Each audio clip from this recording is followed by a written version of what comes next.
You live with me for free. Half of your pension will cover your rent, my son exclaimed, and his wife nodded silently as if it were a normal arrangement.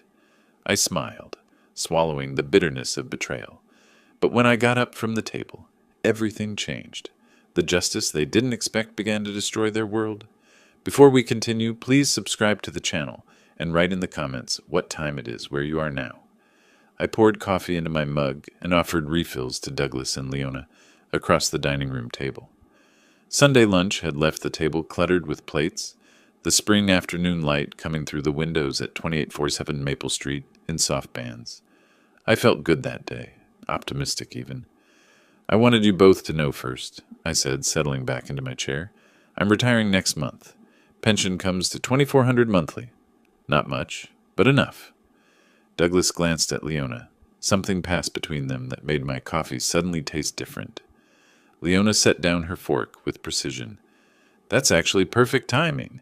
We've been meaning to discuss your rent situation. Starting April, you'll pay $1,200 monthly. The words hung there like smoke. I looked at my son, waiting for him to correct her, to laugh it off. He studied his plate instead, pushing around the last of his food. Rent? I kept my voice level. I'm family. This is our house, Sylvester. Leona emphasized the word like I might be hard of hearing. You live here. You pay rent. That's how it works everywhere. She slid a printed spreadsheet across the table toward me. The paper was crisp, the columns neat. She'd prepared this, planned it.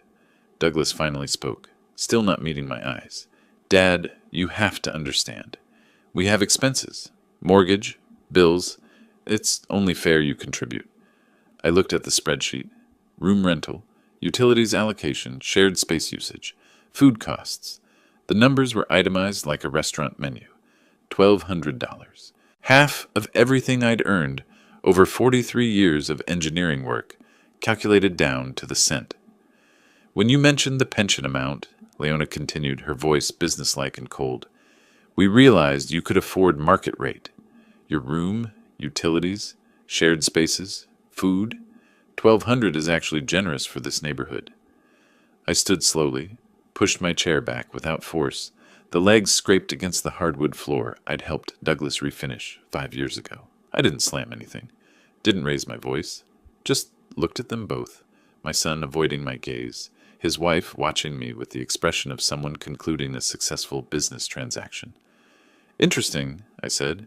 The word came out flat, almost curious. Very interesting indeed. I walked toward the stairs, my footsteps measured and deliberate. Behind me, Leona called out, We'll need first payment April 1st. That's 3 weeks. I didn't turn around. In my bedroom, I locked the door and moved to the closet. The cardboard box sat on the top shelf, where it had been for 15 years, labeled in my own handwriting. House Documents, 2010. My hands were steady as I pulled it down and carried it to the bed. The papers spread across the comforter like evidence at a crime scene.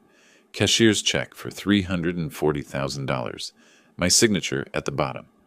Closing documents from March 2010. My name listed as buyer. Douglas Bell listed as title holder. The deed transfer paperwork. My handwritten note on yellow legal pad paper, dated the day of closing. For my son's future. So he starts ahead of where I did. I'd been 42 years my career as a structural engineer, calculating load-bearing capacity and stress points, understanding exactly how much weight a foundation could hold before it cracked. I'd wanted Douglas to build his life on solid ground. Instead, I'd built him a weapon. The mortgage they claimed to struggle with didn't exist. I'd paid cash. The bills they needed help covering were for a house that cost them nothing. And now they wanted half my pension for the privilege of sleeping in a bedroom I'd purchased with my own money, in a house I'd handed to my son as a gift because I believed a father should help his children succeed. I sat on the edge of the bed, the original check in my hand. $340,000. 15 years ago, that was nearly everything I had saved. I'd lived in a studio apartment for 2 years afterward, rebuilding my savings, telling myself it was worth it because Douglas would have security. From downstairs, I heard laughter. Douglas and Leona, voices carrying up through the vents. Something was funny. Something had amused them. I looked at the papers spread before me, each one a fragment of proof. My signature, my money, My name on every document that mattered except the one that mattered most, the title itself. I'd spent 4 decades reading blueprints, identifying structural weaknesses, understanding exactly where pressure needed to be applied to bring down what needed to fall. I'd been trained to see what others missed, to calculate the invisible forces that held things together or tore them apart. They'd made a miscalculation, a critical one. I gathered the documents carefully, stacking them in chronological order, the check on top, showing the full amount, then the purchase agreement, the closing statement, the title transfer, each piece of paper a load-bearing wall in the structure of their mistake. Downstairs, the laughter continued. I listened to it the way I'd once listened to the sound of metal under stress, detecting the frequency that signaled approaching failure. I placed the stack of documents back in the box, but I didn't return it to the closet. Instead, I set it on my desk, within reach. I would need these soon. Very soon. The pension letter from the state was in my nightstand drawer. I pulled it out and read it again, though I'd memorized every word. $2,400 monthly beginning April 1st. 3 weeks away. 3 weeks until they expected me to hand over half. I folded the letter and placed it with the house documents. Then I sat in the chair by the window, watching the afternoon light fade into evening. My room grew darker. I didn't turn on the lamp. They hadn't asked me to leave. They'd done something worse. They'd decided to extract payment for a gift, to monetize generosity, to convert love into a monthly transaction. They'd calculated my worth in dollars and found it conveniently equal to half my income. I sat in the gathering darkness, holding a piece of paper worth more than my son's integrity. Downstairs, they were laughing. I didn't go down for dinner that night. I had work to do. The next morning, I found a printed document beside my coffee mug. House Rules and Expectations was centered at the top in bold font. Quiet hours between 10 p.m. and 7 a.m. Kitchen access schedule. Leona had morning priority. I could use it after 8:30. Shared space usage guidelines. The television in the living room was theirs. I should watch programs in my room. Leona appeared in the doorway, already dressed for her job at the medical billing office. "Just some structure," she said. "Makes everything clearer for everyone." I picked up the paper, folded it once, and slipped it into my shirt pocket. "Clear is good," I said. She left without another word. Douglas came down 10 minutes later, grabbed a travel mug, and headed out. Neither of them asked if I'd slept well or needed anything. The house felt different now, not like a home, but like a property with tenants and landlords. I pulled the notebook from my pocket, one I'd bought at the drugstore the previous evening. Small, spiral-bound, fits in a hand. I wrote the date, then House Rules document presented. Kitchen access restricted. Shared spaces redefined as theirs. No emotion in the notes, just facts, times, quotes. On Tuesday, I came downstairs to find Leona photographing the inside of the refrigerator with her phone. She moved items, angling for better shots. Her expression concentrated. "Documentation purposes," she said when she noticed me watching. "I see," I said. "Should I expect an itemized receipt?" "Maybe. We'll see how April goes." I noted that, too. Time, date, her exact words. The refrigerator inventory, the implication that my food consumption was being measured against some standard she'd established. That afternoon, while they were both at work, I walked 3 blocks to a different bank than the one we'd always used. The branch manager was young, professional, eager to help. I opened a new account, checking and savings. Then I transferred $87,000 from my old savings account, the one Douglas and Leona knew existed, because I'd mentioned it last Christmas, when Douglas had been worried about car repairs.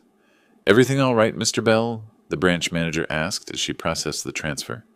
"Just organizing finances for retirement," I said, smiling. "Want everything simplified?" She handed me temporary checks and a debit card. I rented a safety deposit box while I was there. Small, but sufficient. Back home, I photographed every document from the house box using my phone.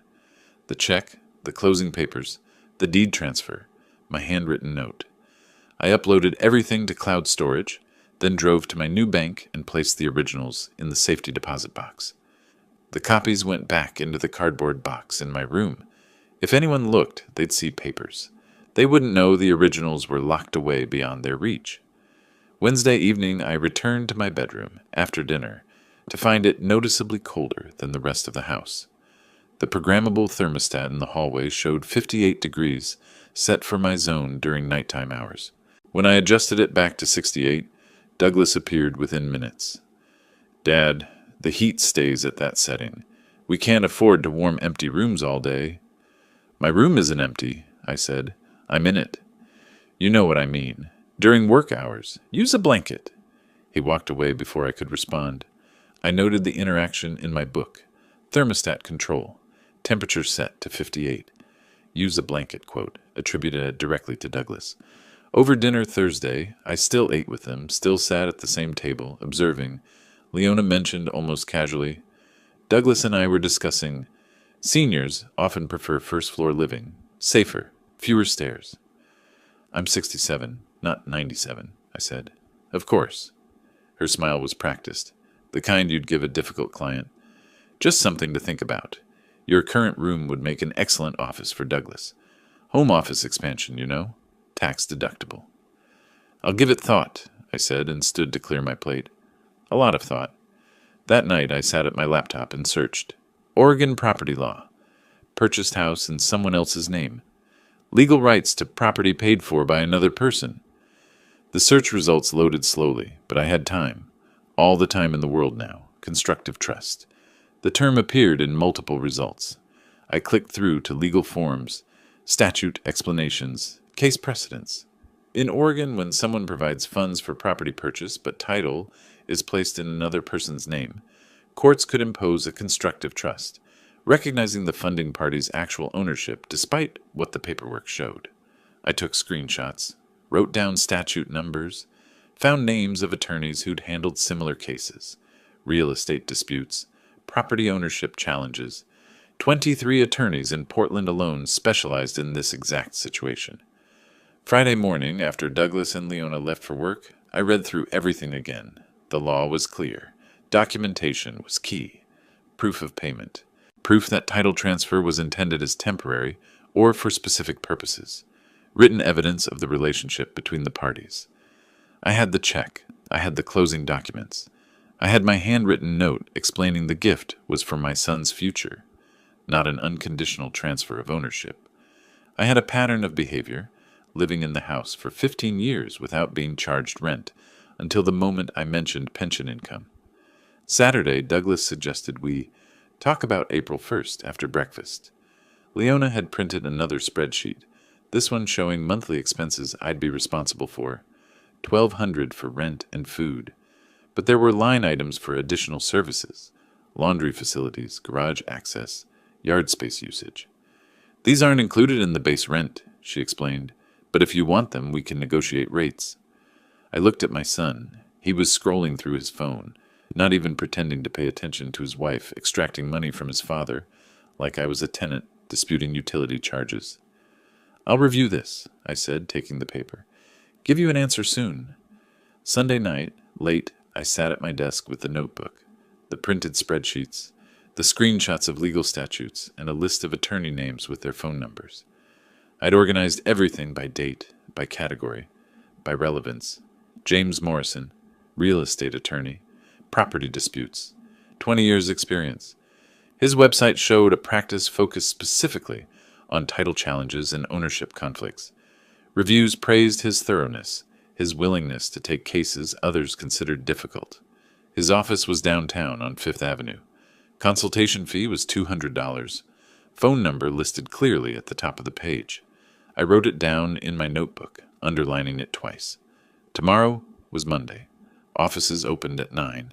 I'd call at 9:15 after the morning rush, when someone would have time to listen carefully. I clicked on Morrison's profile picture, a man in his 50s, gray hair, serious expression. His biography mentioned engineering background before law school, structural engineering. Specifically, he'd understand blueprints, he'd understand foundations, he'd understand what happened when you built something and then had it claimed by someone else. I closed the laptop and looked at my phone, the attorney's number glowing on the screen. Tomorrow, I'd make a call that would change everything.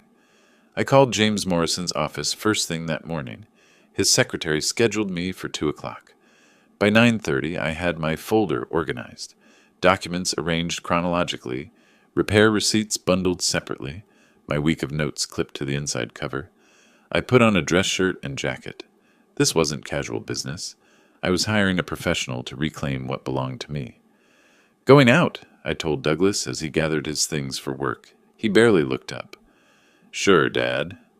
I took the bus downtown. The shared car would have been faster, but I preferred keeping my movements unremarked. The bus dropped me 3 blocks from the office building on Fifth Avenue, 12 floors up according to the directory in the lobby. The elevator ascended slowly, stopping at various floors. By the time I reached Morrison and Associates, I felt the significance of the moment settling over me like a weight I'd chosen to carry. The reception area was professional but not ostentatious. James Morrison appeared within minutes of my arrival, mid-50s, gray at the temples, reading glasses hanging from a cord around his neck. He shook my hand firmly. "Mr. Bell, come in."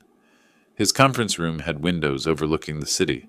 He gestured to a chair and sat across from me, pulling a legal pad closer. "Tell me what's happening," he said. I spread the documents across the table. The cashier's check first, $340,000, dated March 2010, made out to Columbia Title Company, my signature at the bottom. James picked it up, studied it through his reading glasses. "This is from your personal account? You can verify the funds originated with you?" "Yes, I worked 42 years as structural engineer, saved specifically to buy a house outright, no mortgage." He set the check down carefully, reached for the closing documents. "And you placed title in your son's name because—" I thought I was helping him establish credit, build equity. I thought I was being a good father. James didn't react to the bitterness in my voice, just made notes, moved to the next document.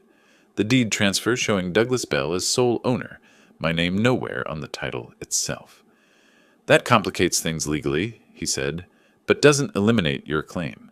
Constructive trust doctrine exists precisely for situations like this."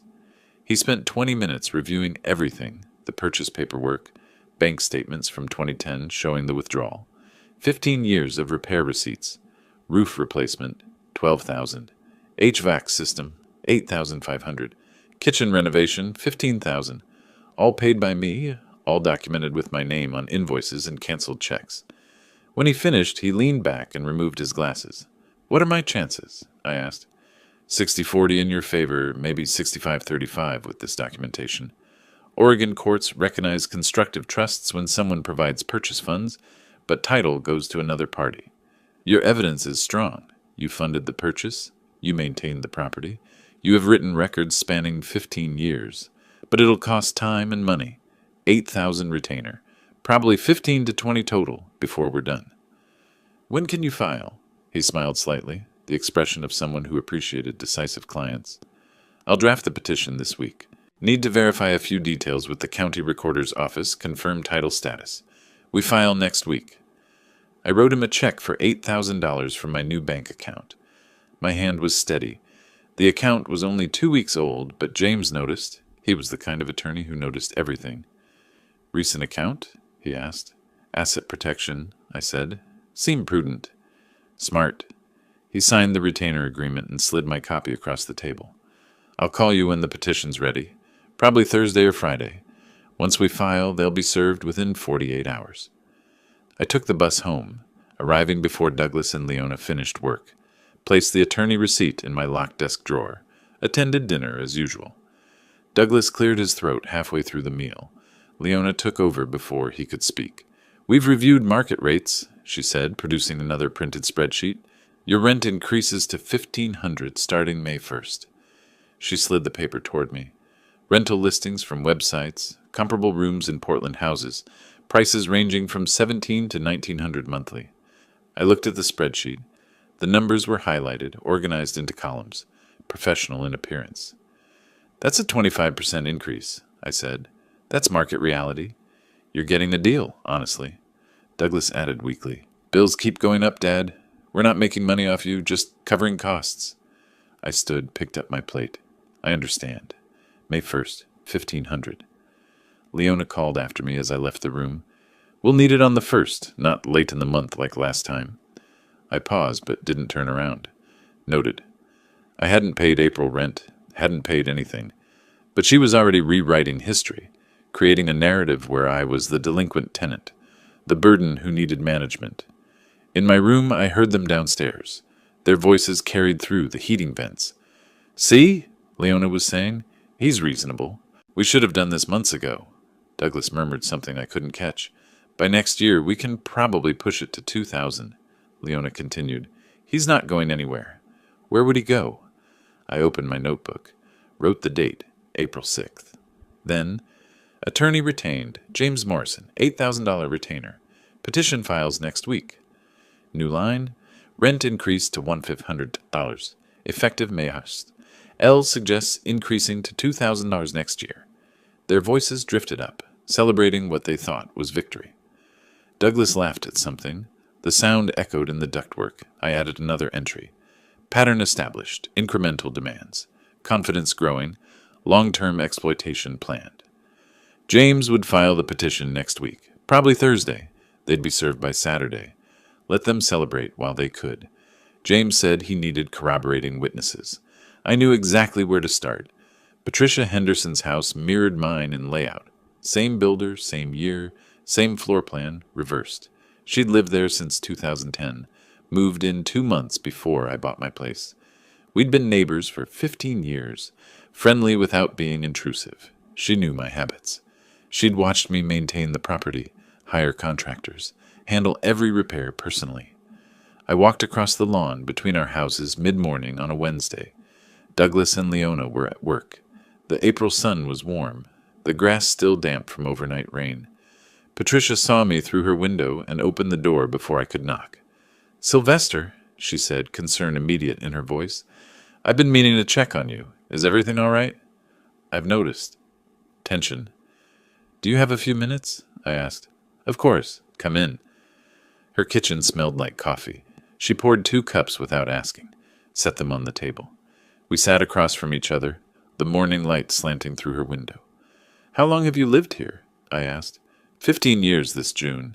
Moved in 2 months before you bought your place." She studied my face. "What's wrong?" "You remember me buying the house?" "Absolutely." Her voice was firm, no hesitation. "You were so proud.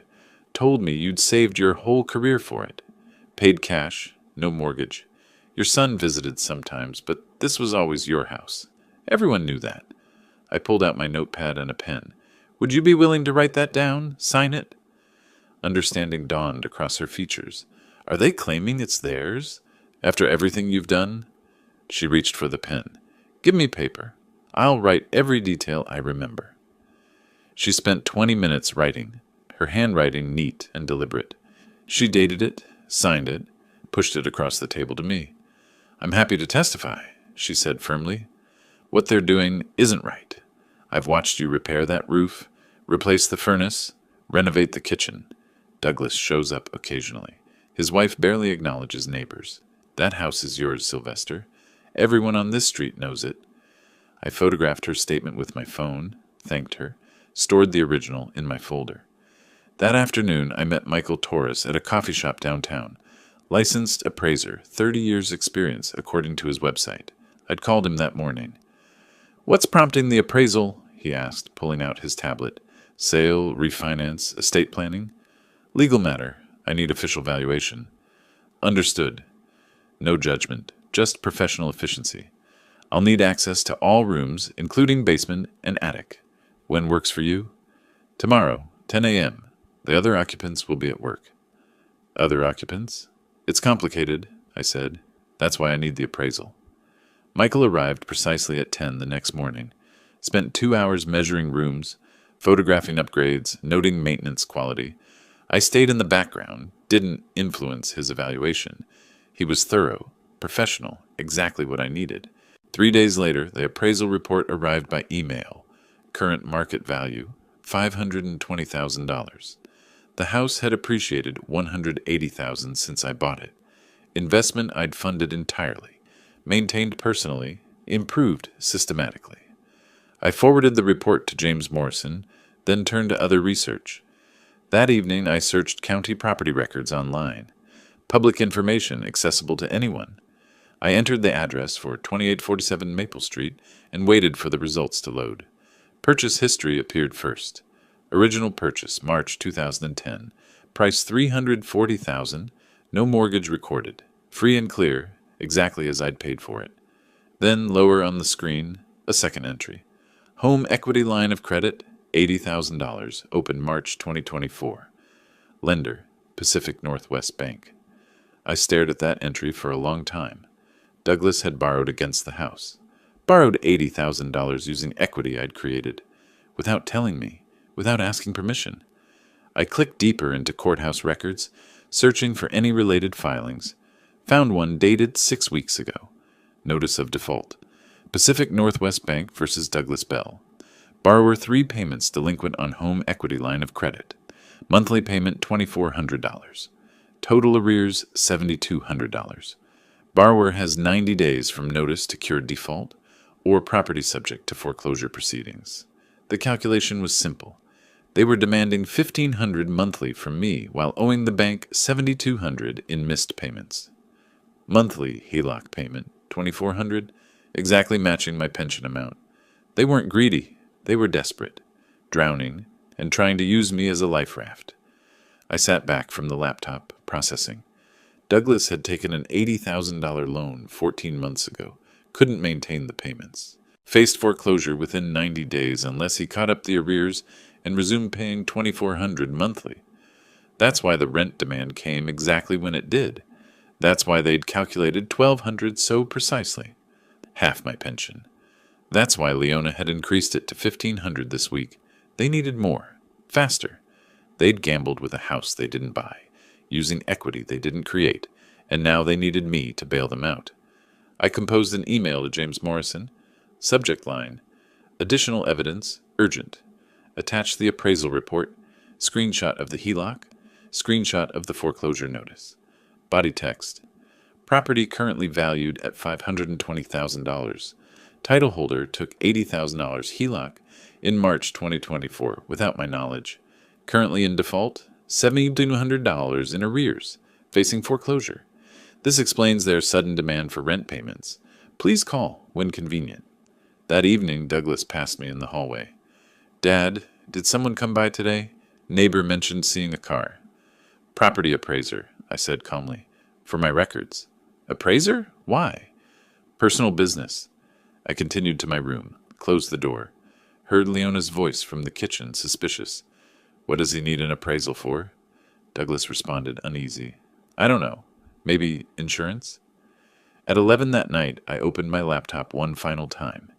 The email to James sat in my drafts folder, all attachments verified. I reviewed it once more, then hit send. The message whooshed into the night. 4 attachments that transformed the case from property dispute to financial catastrophe. Douglas and Leona weren't just thieves. They were desperate, sinking, trying to pull me under with them. I closed the laptop. James would see this by morning. James called me before 8 the next morning. His voice had a different quality. Sharper, more energized. Sylvester, the evidence package you sent is exceptional.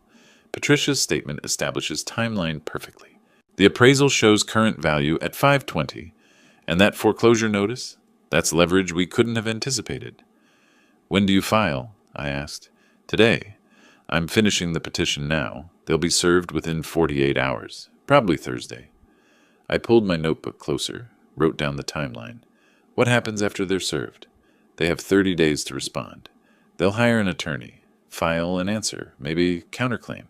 Then we begin discovery, depositions, interrogatories, document production, standard litigation process. How long until resolution? 4 to 6 months if they fight it all the way. Could settle earlier if they're smart enough to recognize they're exposed. James paused. One more thing. Given the foreclosure situation, they're financially vulnerable. That usually makes people desperate. Desperate people make bad decisions. Stay alert. 2 days passed. I maintained minimal interaction with Douglas and Leona, ate meals in my room, documented their increasingly hostile glances. The house felt like a battlefield during ceasefire, temporary quiet, masking inevitable violence. Thursday afternoon, the doorbell rang. Douglas answered. I heard voices from my room. Formal, transactional. Then footsteps on the stairs, rapid and heavy. What is this? Douglas appeared in my doorway, papers clutched in his hand. Behind him, Leona's face was pale. I looked up from my book. Legal documents, I'd assume. You sued us? Leona pushed past Douglas. You actually filed a lawsuit? I filed a petition for constructive trust. Yes. Douglas stared at the papers like they might ignite. You can't do this. The house is in my name. It's been 15 years. Then you have nothing to worry about. I returned to my book. Your attorney can explain the process. They left without another word. I heard them downstairs, spreading the documents across the dining table. Their voices carried through the vents, confused, angry, scared. By evening, they'd consulted someone. I knew because they tried cornering me in the kitchen. Dad, Douglas cleared his throat. This lawsuit thing, it's getting out of hand. Can't we sit down, work this out like family? I didn't turn from the stove. We can't, but our attorneys can. You're really doing this? Leona's voice had a harder edge. Suing your own son? I turned then, met her eyes directly. I'm reclaiming property I purchased.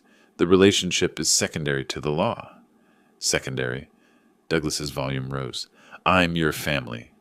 Family doesn't charge family 75% of their income for a room they already own. You redefined our relationship. I'm accepting your terms. Then get out. Douglas stepped closer, fists clenched. Leave, tonight. I didn't move. That's a legal eviction. Oregon law requires 30-day written notice minimum, even for family members. Evict me now, and I'll file an additional claim tomorrow. Try me. Leona grabbed Douglas's arm. She was smarter, saw the trap. Let's go. She turned back at the doorway. This isn't over. No, I said. It's just beginning. In my room later, I heard them through the wall. Leona's voice cut sharp with blame. You said the house was ours forever. You said he gave it to you. Douglas, defensive. He did. It's been 15 years. How was I supposed to know he kept documentation? You should have asked. You should have made sure. He's my father. I trusted. Well, your trust just cost us everything. I opened my notebook. May 8th. Defendants served with petition. Confrontation attempted in kitchen. Eviction threatened. Documented verbally. Their panic is showing. Through the wall, Leona's voice came again. We need a real attorney, and we need to fight back. Douglas murmured agreement. I closed the notebook. James had warned me they'd counterattack. Let them try. Every action they took now was visible, documented, submitted to court review. They were fighting in a system that required proof, procedure, patience. I had all three. I had a routine checkup scheduled that Tuesday, just annual physical, blood work, the usual monitoring of a 67-year-old body. I left the house at 1:30, expected to return by 4. The appointment went smoothly.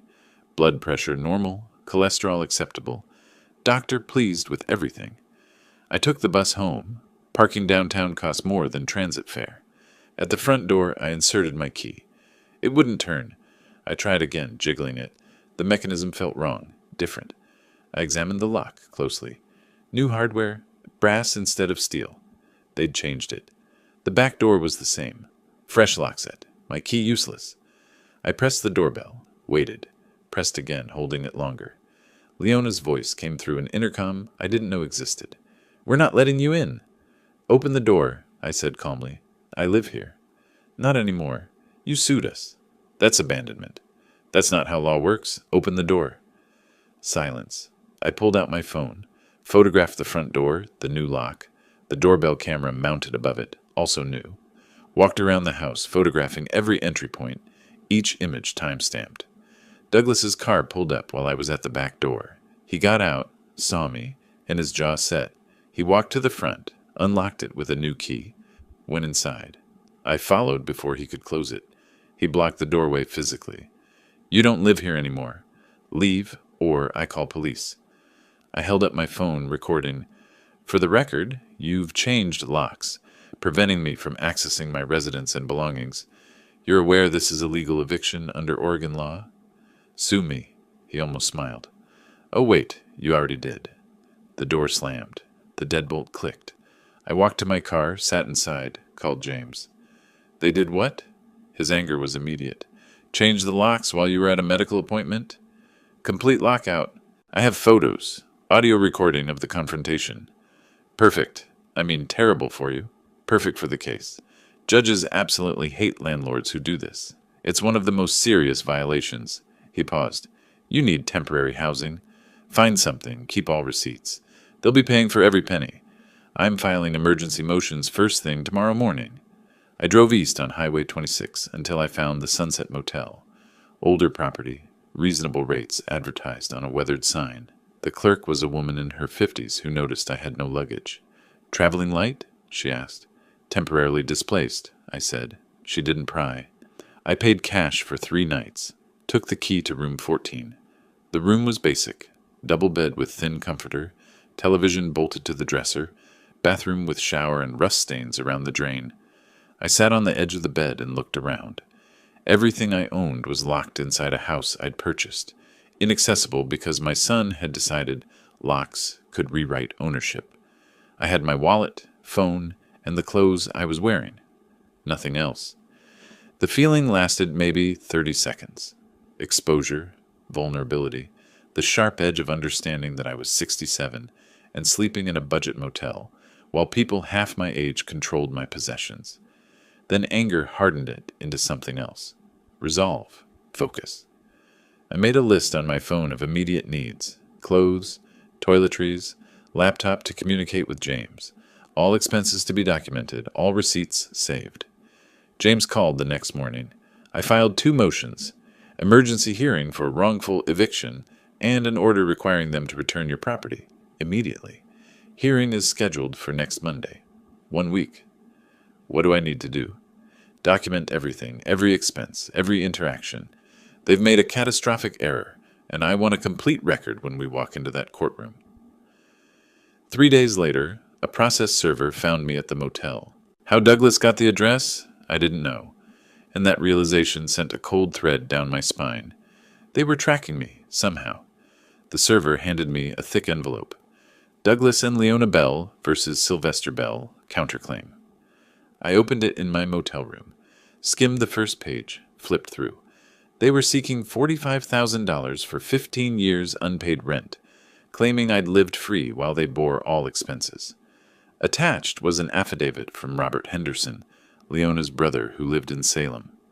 Detailed statement about visiting the house regularly over the years, witnessing Douglas paying for everything, repairs, utilities, property taxes, notarized signature at the bottom. I read it twice. Every sentence was fabrication. Robert barely visited, maybe twice a year for holidays. Never witnessed any transactions, but the signature was real, official. I called James. They filed a counterclaim, I said.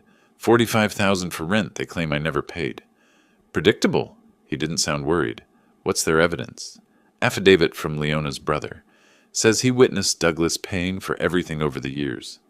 The brother who doesn't live there and isn't listed on any documents we've seen? Correct. They're desperate. This is desperate people making desperate mistakes. We'll depose him, and his testimony will collapse under basic questioning. Where was he during these alleged payments? What dates? What amounts? He won't have answers because it never happened. So we're still solid? Better than solid. They've committed illegal eviction, serious violation. They've filed a frivolous counterclaim with what appears to be perjured testimony. They're not fighting back effectively. They're flailing, and every flail creates more evidence against them. I sat at the small table in my motel room that evening, laptop open, cheap model I'd bought at Walmart that afternoon, drafted a timeline for James, lockout date and time, photographs taken, recording of Douglas's threats, motel costs, accumulating, $67 per night, times 7 nights so far equaled $469. Business expenses of being wronged. I saved the document, backed it up to cloud storage. The room was small and smelled faintly of old carpet and cleaning solution, but it was temporary. Everything they'd done in the past week, the locks, the threats, the false testimony, had weakened their position, not mine. James had the emergency hearing scheduled for Monday. 5 more days. The hearing came faster than I expected. 5 days in the motel, and I was driving to the Multnomah County Courthouse Monday morning. I'd bought new clothes, suit from Target, dress shoes that pinched slightly, a tie I'd knotted 3 times before getting it right. Everything I owned was borrowed or purchased in the past week. The displacement felt physical, like wearing someone else's skin. James met me in the hallway outside the courtroom. He carried a leather briefcase, documents organized in color-coded folders. We reviewed strategy briefly, emergency eviction matter first, then preliminary hearing on the main case. Douglas and Leona arrived 20 minutes later with their attorney.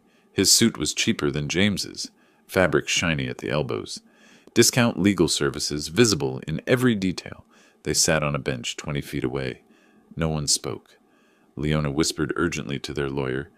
Douglas stared at the floor. The bailiff called the case number. We entered. The courtroom felt larger than necessary. High ceilings, Oregon state seal behind the judge's bench. Witness stand to the right. Gallery seating empty except for Patricia Henderson, who'd come to observe. I sat at the plaintiff's table beside James. Douglas and Leona took the defendant's table opposite. The judge was a woman in her mid-50s. Gray hair pulled back, reading glasses perched on her nose. She reviewed papers before looking up. Mr. Morrison, you've filed an emergency motion regarding alleged illegal lockout? James stood. Yes, Your Honor.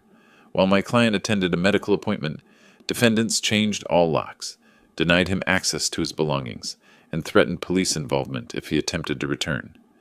He presented photo exhibits, time-stamped images of the changed locks, the new doorbell camera, the inaccessible entry points, then the audio recording of Douglas's threat. Finally, the motel receipt showing $469 in costs. The judge listened, her expression growing stern. Counsel? She turned to the defense attorney. He stood awkwardly. Your Honor, this is a dispute between family members, not a formal landlord-tenant. Oregon law doesn't distinguish. The judge cut him off. Residential lockout without proper notice is illegal, family or not. Was notice provided? No, but... Then the lockout was improper. She made a note. Defendants will provide plaintiff access to retrieve personal belongings within 24 hours, supervised by a neutral party if they prefer. Defendants are also responsible for plaintiff's reasonable temporary housing costs pending resolution of the main case. Douglas and Leona exchanged glances. Their attorney nodded, defeated. After a brief recess, we returned for the preliminary hearing on the constructive trust claim. Now let's address the main petition, the judge said. Mr. Morrison, outline your client's claim. James stood again. Your Honor, in March 2010, Sylvester Bell purchased the property at 2847 Maple Street for $340,000 cash. He placed title in his son's name temporarily, intending to help him establish credit and equity, not to transfer ownership. He presented the enlarged photocopy of the original cashier's check. The document camera projected it onto the screen. My signature, the bank's routing numbers, the amount unmistakable. The judge examined the physical check closely, making notes. James continued with the maintenance binder. 15 years of receipts organized chronologically. Roof replacement, HVAC system, kitchen renovation, property taxes. Every payment from my accounts. Total exceeding $45,000. And we have a statement from the neighbor, James added. The judge read Patricia's notarized testimony aloud, key excerpts about watching me act as primary occupant and maintenance provider. The defense attorney stood. Your Honor, this was clearly a gift from father to son. Standard family arrangement. No formal gift deed is required for family transfers. 15 years of title in Mr. Douglas Bell's name establishes ownership. James responded immediately. No gift deed was ever executed. Oregon law presumes someone who pays for property retains ownership unless clear gift intent is documented. Additionally, defendants recently demanded $1,200, then $1,500 monthly rent from plaintiff. You don't charge rent to someone you believe received a gift. The judge's eyebrows raised. That's a valid point. The defense submitted Robert's affidavit. James objected instantly. Your Honor, this witness lives in Salem, wasn't present for the 2010 purchase, has no personal knowledge of these transactions. This is hearsay supporting what appears to be perjury. The judge addressed Douglas directly. Mr. Bell, did you contribute any funds toward the $340,000 purchase in 2010? Douglas hesitated. looked at his attorney. Not directly, but it was understood. Yes or no, please. No, Your Honor. Have you paid property taxes on this residence? I believe my father handled those. The roof replacement in 2018, the HVAC system in 2016. Douglas's voice quieted. No, Your Honor. The judge removed her glasses, set them on the bench. Given the substantial documentation and conflicting claims, I'm ordering forensic examination of all financial records by a court-appointed expert. The expert will verify document authenticity, trace fund sources, and establish payment timeline. Report due in 4 weeks. She looked at both tables. This is a serious matter. Constructive trust claims are complex. I need verified documentation before making any ruling. Next hearing is scheduled for June 23rd. We left the courtroom in silence. Outside on the courthouse steps, I watched Douglas and Leona argue in the parking lot with their attorney. I couldn't hear the words, but their body language was clear. Blame, fear, accusations flying between them. James stood beside me. Judge is taking this seriously. That's good for us. I watched them. 3 people fighting over a sinking ship. Douglas gestured wildly. Leona turned her back. Their attorney looked exhausted. James touched my arm.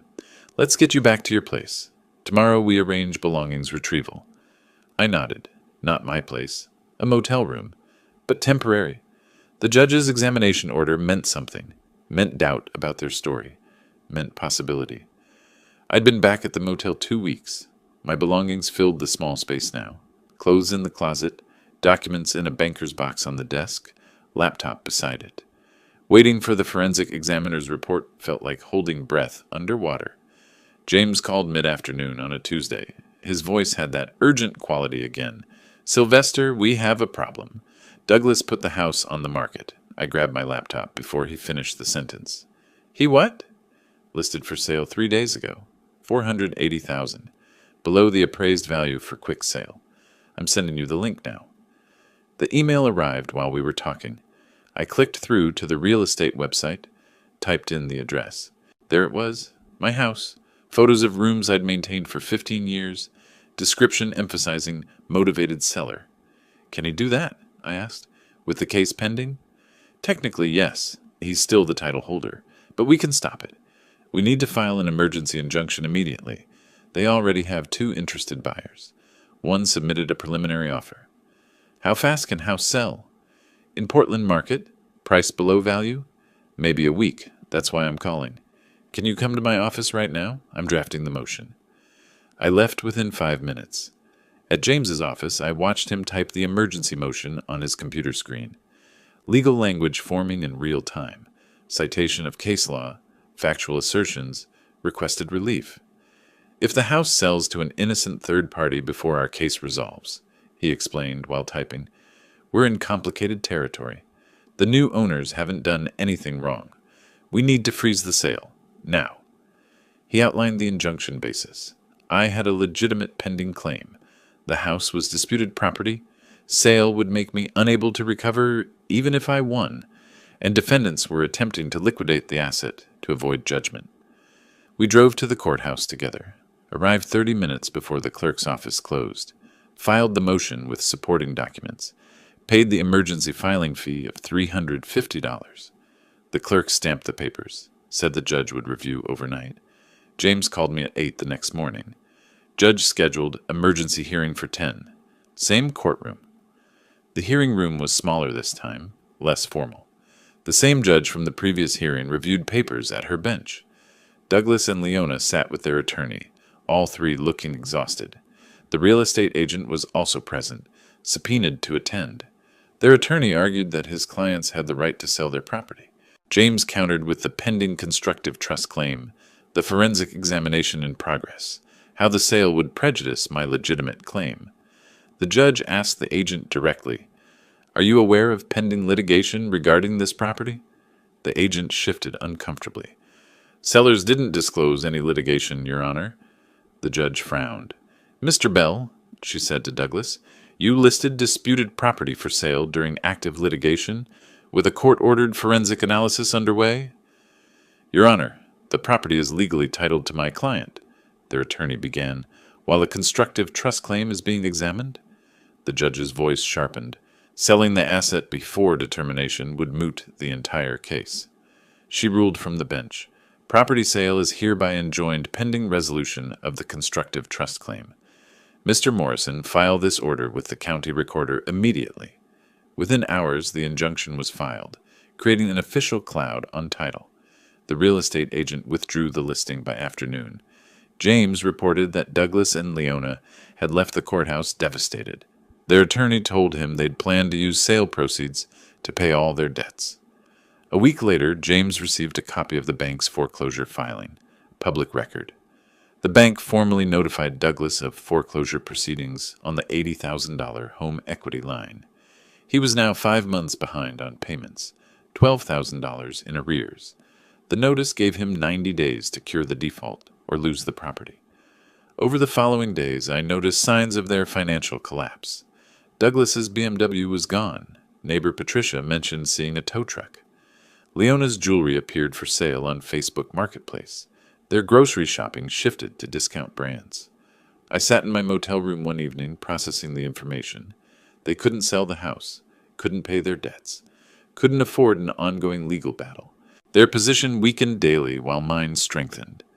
James had said their financial collapse actually helped our case, showed they were desperate and reckless, reinforced the narrative of me as the responsible party. I stood by the window, watching traffic on Highway 26. Saw Douglas drive past in an old borrowed car, not his repossessed BMW. He looked haggard through the windshield. I didn't feel satisfaction, just recognition. He'd made his choices. The forensic examiner would deliver the report in 10 days. Then the final hearing would be scheduled. Douglas and Leona were drowning financially. Couldn't sell, couldn't pay, couldn't escape. The trap had closed. Not by my design, by their own desperation. The forensic examiner's report arrived on a Tuesday morning. James called before I finished my coffee. Report came in. You need to see this. Can you come to my office? I was there within the hour. James had the report printed. 47 pages with exhibits, charts, expert analysis. We sat at his conference table and read key sections together. Page 3, the examiner's conclusion. All documentation provided by plaintiff verified as authentic. No evidence of financial contribution by defendant Douglas Bell found. I kept reading. The check authenticated through Federal Reserve banking records. Signature analysis confirmed I'd signed the 2010 purchase documents. Maintenance receipts verified through contractor records and bank statement cross-references. Payment patterns showed consistent funding from my accounts for 15 years. Then the section on Robert's affidavit. The examiner had found Robert's credit card records, showing he was in Salem on 3 dates he claimed to witness payments in Portland. His employer's records confirmed he was working those days, nowhere near my house. So he lied, I said. Or Leona fed him false information, James said. Either way, it contradicts the documentary evidence. The judge will see that. The second hearing was scheduled for 3 days later. The courtroom felt familiar this time. Same judge, same tables, same formality. The forensic examiner sat in the gallery. Older man, gray beard, briefcase beside him. The judge called him to the stand. He was sworn in, stated his credentials, 30 years of forensic accounting experience, testified in over 200 cases. James walked him through the methodology, document authentication techniques, database cross-references, timeline verification, financial flow analysis. In your expert opinion, James asks, who funded the purchase of the property at 2847 Maple Street? Unquestionably, Sylvester Bell provided 100% of purchase funds and subsequent maintenance costs. The defense attorney tried attacking the methodology during cross-examination. Couldn't this check have been reimbursed later? No evidence of any reimbursement in 15 years of records, the examiner said calmly. The judge asked her own questions. Dr. Patterson, is there any scenario where the defendant's claim of ownership is supported by financial evidence? None that I could find, Your Honor. The judge took a 30-minute recess to review the full report. We waited in the hallway. Douglas and Leona huddled with their attorney, looking grim. No one spoke. Court reconvened. The judge read her preliminary ruling into the record. Based on the forensic evidence presented, this court finds that plaintiff has established a constructive trust. Defendant holds legal title, but plaintiff is the equitable owner of the property. She continued, regarding the illegal eviction matter, defendant violated Oregon residential tenancy laws. Plaintiff is awarded $12,000 in compensatory damages. Douglas stood suddenly. This isn't fair. It was my house. The judge's voice sharpened. Mr. Bell, you'll have opportunity to appeal. Sit down. He sat. Final hearing scheduled for 3 weeks to formalize transfer details and compensation amounts. We left the courtroom. I overheard the defense attorney speaking to Douglas and Leona in the hallway. You lost on the facts. Appeal will cost $15,000 minimum, and you'll lose again. Consider settlement. Leona's voice was sharp. We're not giving up. We'll appeal. Douglas nodded agreement, though uncertainty flickered across his face. I drove back to the motel that evening, sat at the small table reading the copy of the forensic report again. The word unquestionably caught my eye on page 12. I closed the report and opened my laptop. Found the photos I'd taken back in March, the original documents from my closet, the ones that started everything. 4 months ago. It felt longer. 3 more weeks, James had said. Then the final hearing. Then home. I looked around the motel room one more time. Almost over. 3 weeks passed like water through fingers. I packed my laptop and documents that morning, knowing it was the last time I'd wake up in this motel room. At the front desk, I handed the clerk my key. She smiled. Checking out for good? Yes. Finally. The final hearing was brief. The judge read her prepared ruling into the record. Detailed legal language, but the conclusion was clear. Property at 2847 Maple Street, Portland, Oregon, is determined to be held in constructive trust for plaintiff Sylvester Bell. She outlined the remedies. Defendant must execute a quitclaim deed, transferring title to plaintiff, or pay plaintiff $420,000, representing purchase price, maintenance costs, damages, and legal fees. Douglas sat silent this time, staring at the table. Leona whispered urgently to their attorney. He shook his head. No options left. After the hearing, James approached their attorney in the hallway. My client is willing to discuss reasonable settlement. We met in a courthouse conference room, 4 people around a table. James presented the terms. I would take title, pay the bank debt of $80,000, preventing foreclosure. They would vacate within 30 days. No further claims. Their attorney laid out reality. Without this, the bank forecloses in 6 days. Foreclosure destroys your credit for 7 years. You'll owe deficiency if the house doesn't cover the full debt. This is your best option. Douglas's voice was hollow. We accept. Papers were drafted and signed. The court approved the settlement. Case closed. Over the next week, I moved my belongings back gradually. Douglas and Leona moved out simultaneously. They'd found a small apartment across town. I wrote an $80,000 check to the bank, satisfying the home equity line. The bank released the lien. The title company processed the quitclaim deed. My name appeared where it belonged. Move-out day came in late August. A professional moving truck sat outside the house. Douglas and Leona carried boxes and furniture. I sat on the porch with coffee, watching. Douglas set down a box and walked to the porch. Dad, we should have... I'm sorry it came to this. I kept my voice steady. You demanded my pension, changed the locks, tried to sell what wasn't yours, pay for your choices. He nodded slowly and returned to the truck. No more words passed between us. The truck loaded. Douglas and Leona sat in their old sedan, replacement for the repossessed BMW. The engine started. They drove away. I watched until the taillights disappeared around the corner. I stood and walked through the front door.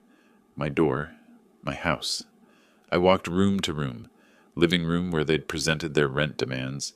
Kitchen where they'd itemized my food costs. Upstairs to the bedroom they'd tried to relocate me from.